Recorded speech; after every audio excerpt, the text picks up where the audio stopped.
Hey folks, it's Devin. Before we start, I just wanted to give you a heads up that my fancy dancy audio rig had some recording issues, and so there's some faint crackling in this episode. If that's too much to handle, just the main point of this episode is Hyphen Strategies has developed an RFI gut check scorecard for economic developers. Please at least start the episode to check to see if it's crackling or not, so I can get those listeners. But I guess you've already started if you're hearing this, so thank you. No, seriously, please try to listen to it. There's a lot of good commentary, but if you're unable to stand it, just know that that resource is available for you in the show notes. The details, click the link, it's free, and it was produced for you. With that being said, on to the very crackly show.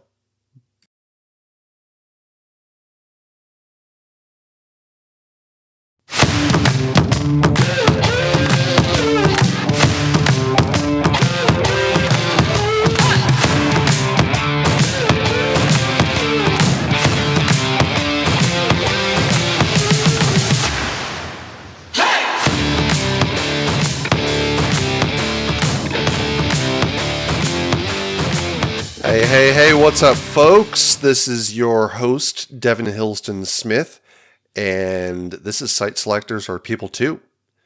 Welcome back. Welcome back to the show. I am now on my fourth recording of this episode because you remember when I was all braggadocious about getting brand new professional audio equipment? Yeah, apparently the problem with that is that the more professional you get, with more responsibility, or with more, with more power comes more responsibility.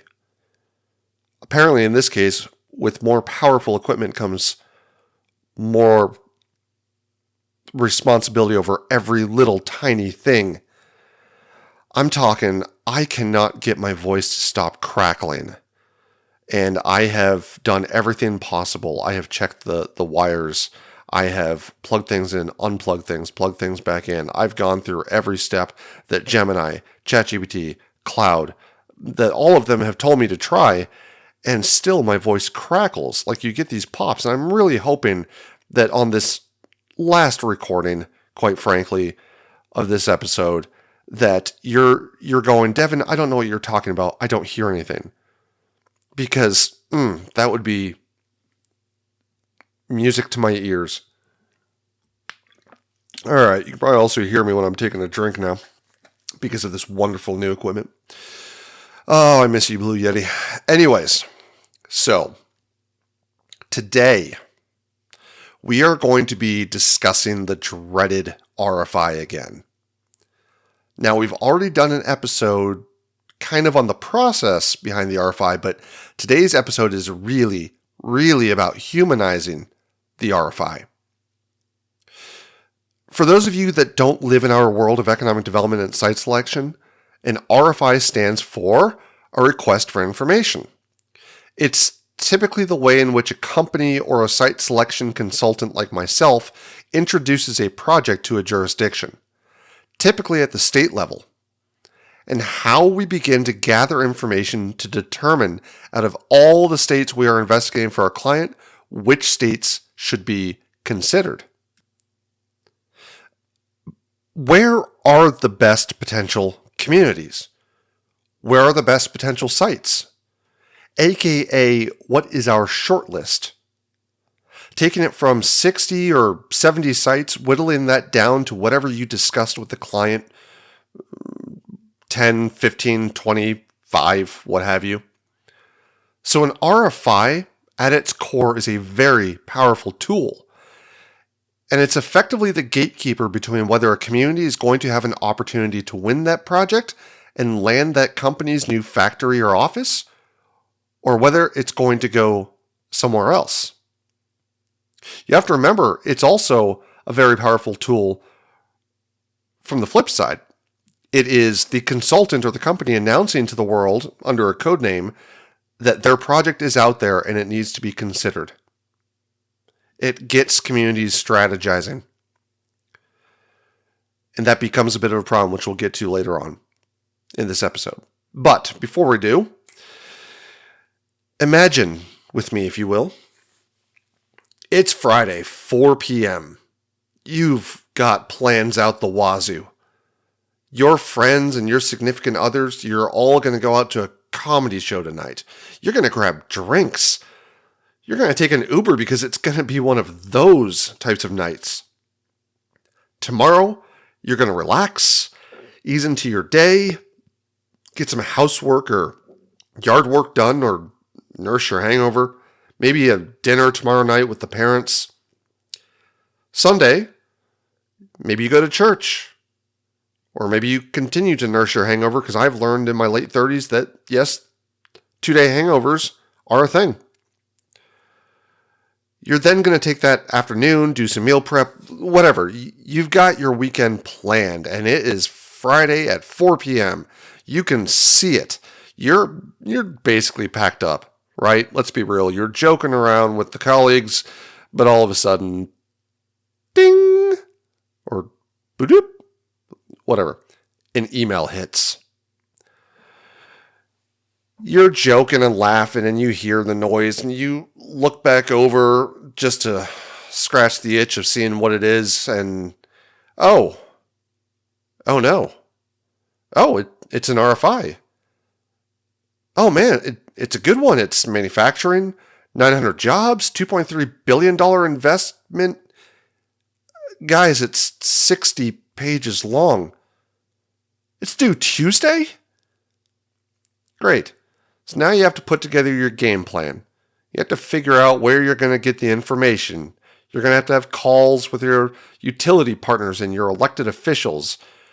You're going to have calls with the various multitude of partners that it takes for you to be able to respond effectively to an RFI. Thank you very much. And give you an opportunity to pass through that gate to the potential of your community being shortlisted. But you were going to go out. You were going to have drinks. You were going to meal prep.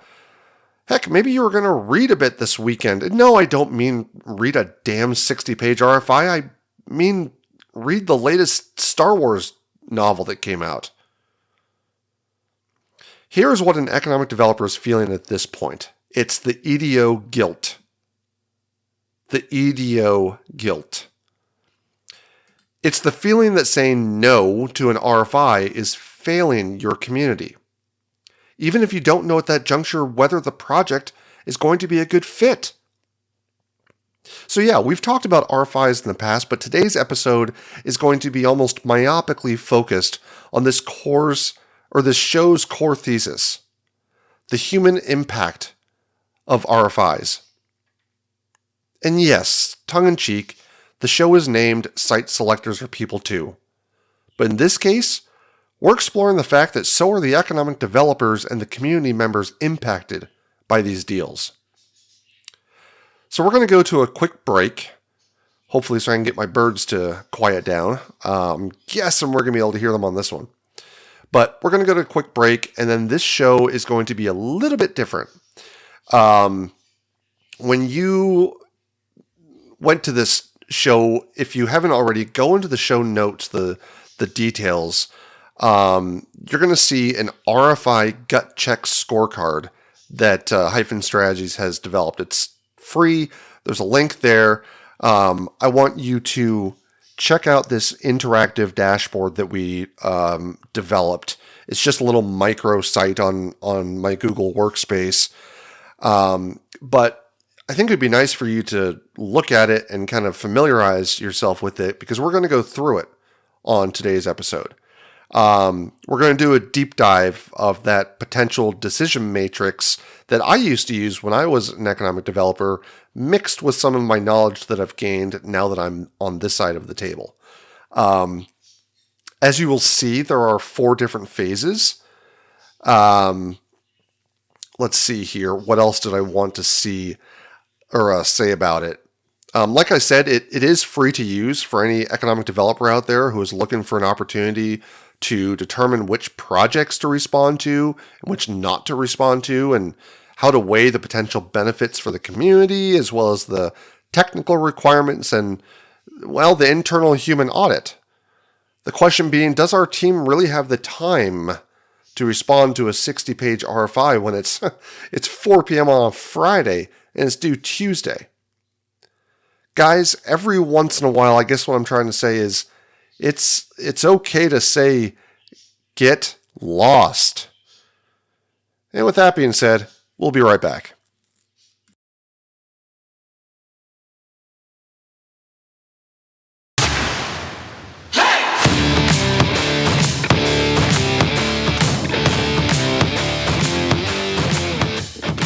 All right, we're back. So we are going to go through these 4 phases of the officially copyrighted, not really, Hyphen Strategies RFI Gut Check Scorecard for Economic Developers.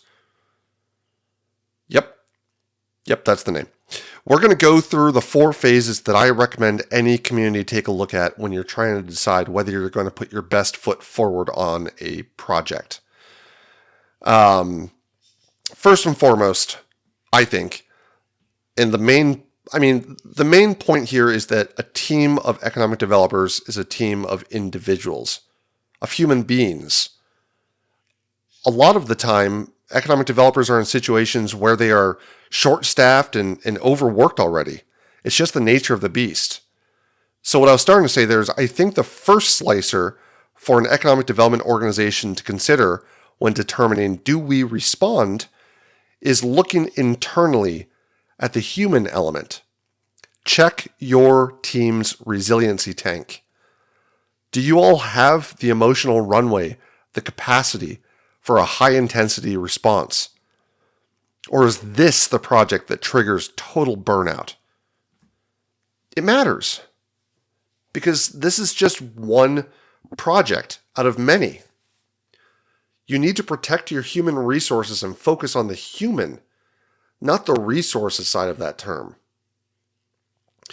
Now, there's also an opportunity cost to consider.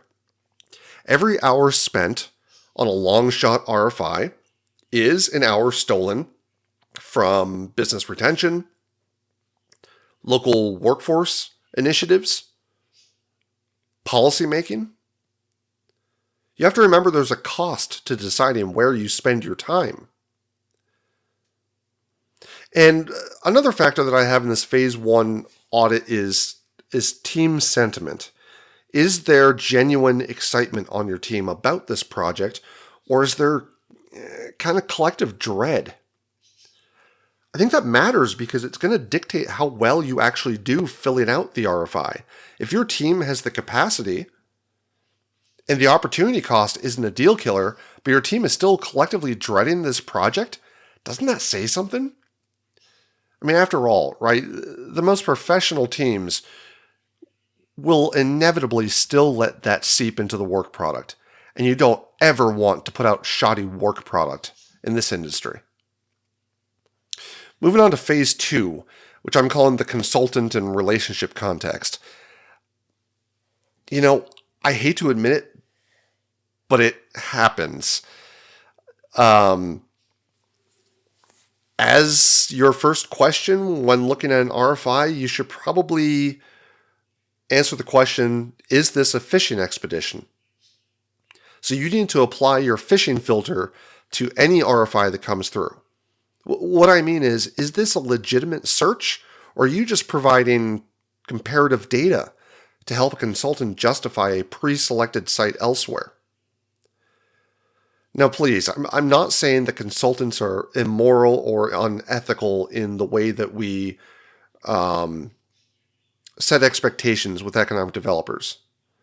In fact, what I'm telling you, what's happening is that consultants find themselves in a position where they already kind of know the top 2 sites sometimes. Sometimes, not all the time. But even at those points, they need to inject competition into the process so that they can negotiate the best deals possible for their clients. And they also have to keep an open mind that just because they think they know the top 2 best sites, if you don't run the data on all the sites, how do you really know? You can't subject your findings to conjecture or anecdote. You just can't. So this is, in a sense, the consultant acting out of their fiduciary duty to make sure their client's best interests are served. So they will still, out of respect for that duty and in performance thereof, they will, even though they kind of know that one of the communities they're reaching out to doesn't really have a snowball's chance in hell, they're still going to reach out with the same vigor and energy as they would any other site. What I'm saying is the community needs to figure out up front, does this seem like a long shot? Or does this maybe seem like it's actually a fishing expedition? Because I personally think that there are ways around hoodwinking a community into thinking they have a chance. Yes, there's still the fear you're not going to get the same level of quality as a consultant, but there's ways to get around it.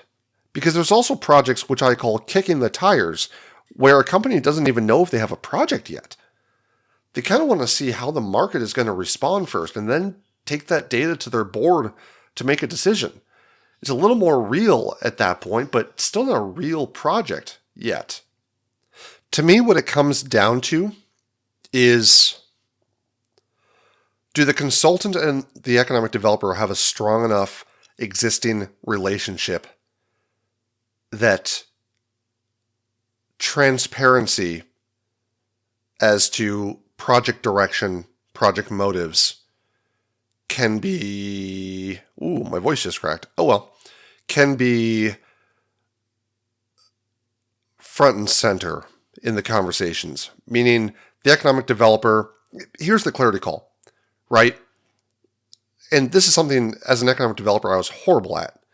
If the RFI is vague or you're getting a feeling about the RFI's intentions, pick up the phone. A human conversation with the consultant can save 40 hours of either wasted work or guesswork. Plain and simple. If you pick up the phone, depending on your relationship with that consultant, you might feel comfortable asking, hey man, I just got to ask, is this thing real? Are they actually looking for a site? Do they have capital allocated? Or is this just more testing the market? If I was the consultant in that dynamic, and the economic developer was someone who I trusted, I would say, listen, Mary, this one is not as quote unquote real as the majority of my projects, but that doesn't mean it's not real. What I mean is the board has told this team to go out and see what the market conditions are. So have that conversation with the consultant and internally do an honesty check. Can we meet the specs without padding the truth, without getting a little too salesy? You could call the consultant up front and say, listen, everything you're asking for, we are the perfect fit. But there's one critical factor. If you're looking for 150 acres, the best we can do is 140. Does that kill our chances? You may have saved your team 60 pages worth of work, and everyone is for the better. So place the call.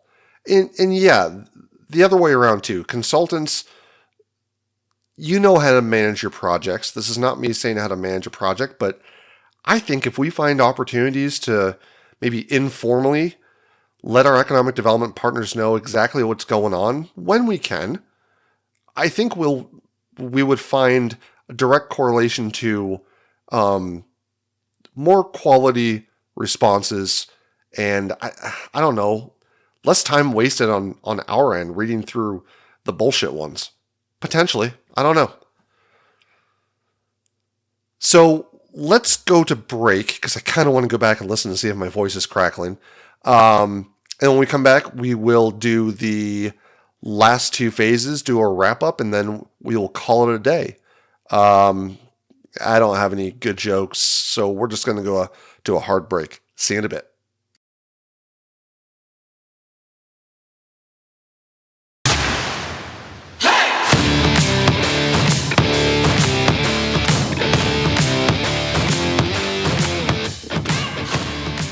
Okay, so much of what we've discussed, the human side of the RFI has been, these phases have been kind of internally focused, right? Whether that be on the team or in the relationship between you and the consultant, and how you can have a conversation to set better expectations up front.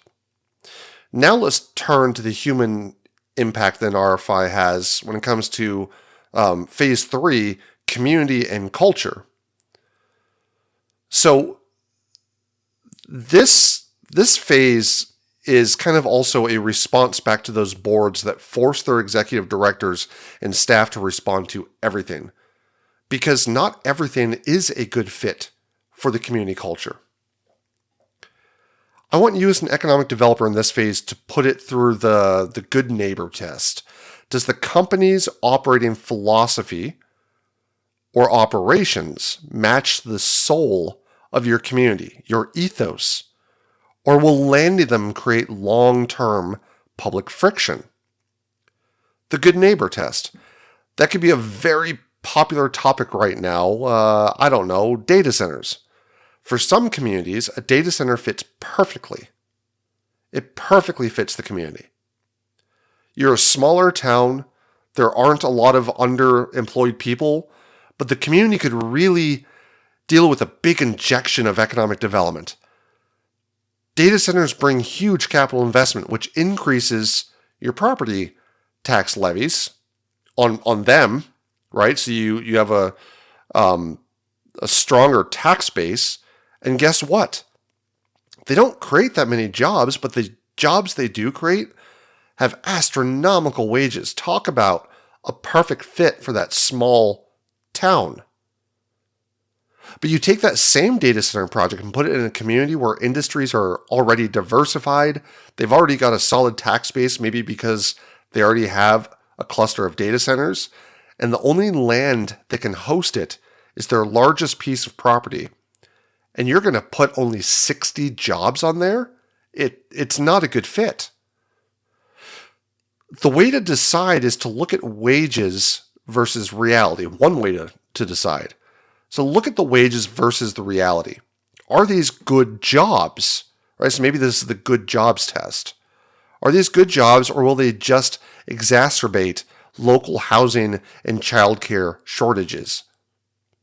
Now, I'm not issuing my opinion on what people pay their employees, but I will say it plays a factor in looking at whether this project is a good project for your community.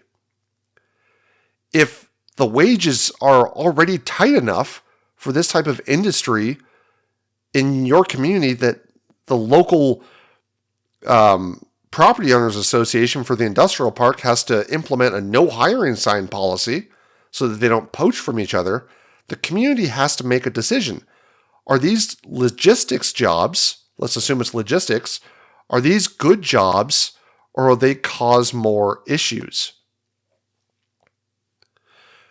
Another thing to consider is, would there be local support or NIMBY friction, not in my backyard friction, right? So we went through, is it a good fit for your community based on the amount of jobs, amount of acreage, etc. We went through, are they good jobs, right? Are they jobs that, and listen, logistics warehousing jobs can be good jobs in the right community, right? But if you're already saturated, they might not fit the definition. But adding in pure manufacturing with line workers, potentially that does something else, or a data center could. But another community consideration is NIMBYism, not in my backyard. So the indirect impacts of the proposed facility in this project. You as an economic developer are not there to generate headlines or force industries down the throats of your neighbors. You are there to be the conduit between public opinion, public desire, and potential new projects. So if you know that the community does not want something with massive smokestacks right next to a middle-class single-family housing development, don't try to ram it down their throats. Listen to the community. The economic developer should be able to guesstimate any sort of NIMBY issues up front before they ever take it to market. There's also strategic alignment. Does this project match the future of the community? Does it match our 10-year vision for the community? Maybe our 10-year vision is to diversify the industrial base and shift employment towards office and professional services. If so, a manufacturing project, no matter how good, might not align with our 10-year vision. But it's a case-by-case basis, right? Look at the vision for the community. Look at the current wants and desires of the community. Look at the current needs and the community's ability to support. So the fourth phase, which kind of bridges from what we were just starting to talk about, is the technical reality. This is the technical hard stop. This is where you have to be very honest with yourselves. Even if you all love the project, you all have the time, you've got clarity, it's a great fit for the community, you have to be real with yourselves. For example, do we have the power and water on the timelines needed based on reality or hope? Utility realism. Labor realism. Is this genuine new growth, or is it just a wage war that you're setting up? Site readiness. Is it truly shovel ready, or is it shovel ready-ish? For example, if the RFI asks what the topography of the site is, and you say gently rolling, and you convince the consultant and or company to tour the site and they say this is not gently rolling, there's a damn cliff in the middle of it, we don't have the time for that kind of earthwork, well, then the site readiness probably wasn't there. Over-promising to a site selector ruins that human relationship when the truth comes out during a visit. It destroys trust. So anyways, you understand. Yeah, I think with that, we're going to go ahead and end this thing. Please, folks, go ahead and use that RFI scorecard that Hyphen Strategies has developed. I mean, it was developed for you, and it's free, so why not? You might just find that you're making smarter decisions, or you've got the ammo you need to defend your decisions. Give it a try. So in conclusion, here are the 4 phases. Let's start there. Phase number 1, check your people first. 2, check the consultant second. 3, check your community third. It's a little redundant. And 4, check the technicals fourth. Very simple. And like I said, again, I encourage you all to use that gut check scorecard before your next team huddle. See how it works out. You can print it to a PDF and have a chat. Well, in closing, consider this your permission slip.